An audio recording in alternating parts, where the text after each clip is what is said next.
Madame le maire, chers collègues, je voudrais tout d'abord commencer par remercier le groupe L'Île Verte de mettre en lumière un sujet malheureusement encore si tabou, l'impact des règles sur la vie des femmes. Comme souligné par l'étude IFOP de 2021 que vous citez, une femme sur 2 souffre de règles douloureuses et une femme sur 10 est atteinte d'endométriose. Ces chiffres sont absolument colossaux et il aura pourtant fallu attendre très longtemps, trop longtemps, avant que ce sujet ne soit pris au sérieux et que des actions concrètes ne soient mises en place. Ainsi, grâce à la stratégie nationale mise en place en février 2022, le gouvernement a défini 3 priorités très claires. La première, placer la France aux avant-postes de la recherche et d'innovation sur l'endométriose, dans laquelle plus de 20 millions d'euros ont été investis.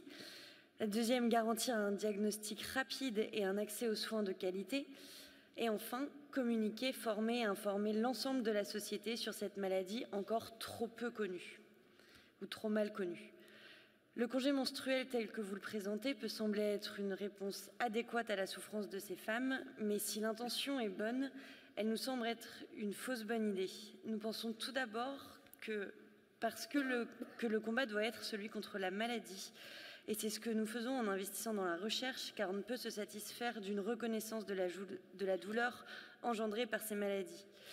Nous devons écouter aussi les associations de patientes qui souffrent de l'endométriose ou des syndromes des ovaires polykystiques. Selon certaines d'entre elles, notamment Oser le féminisme, le congé menstruel reviendrait à demander aux femmes d'être dans l'obligation d'informer leur employeur à la fois de leur maladie, mais également de leur période menstruelle. Et si une partie des femmes pourrait ne pas avoir envie de dévoiler ces informations, elles pourraient également en être empêchées par peur d'être discriminées, que ce soit par leur employeur ou même par des collègues.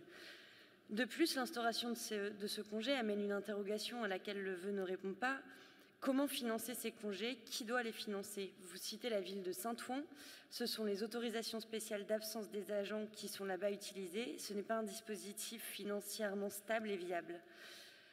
Alors, parce que nous considérons que la priorité est une plus large reconnaissance de la maladie, des moyens de recherche et de prévention et surtout des moyens de dépistage, plutôt qu'un congé qui pourrait se transformer en discrimination, nous nous abstiendrons sur ce vœu, car nous sommes contre le premier point demandant la généralisation nationale sans condition qui est souhaitée, mais nous serons à la fois très attentifs à la mise en place et aux conséquences d'une expérimentation locale si jamais elle devait être mise en œuvre. Je vous remercie.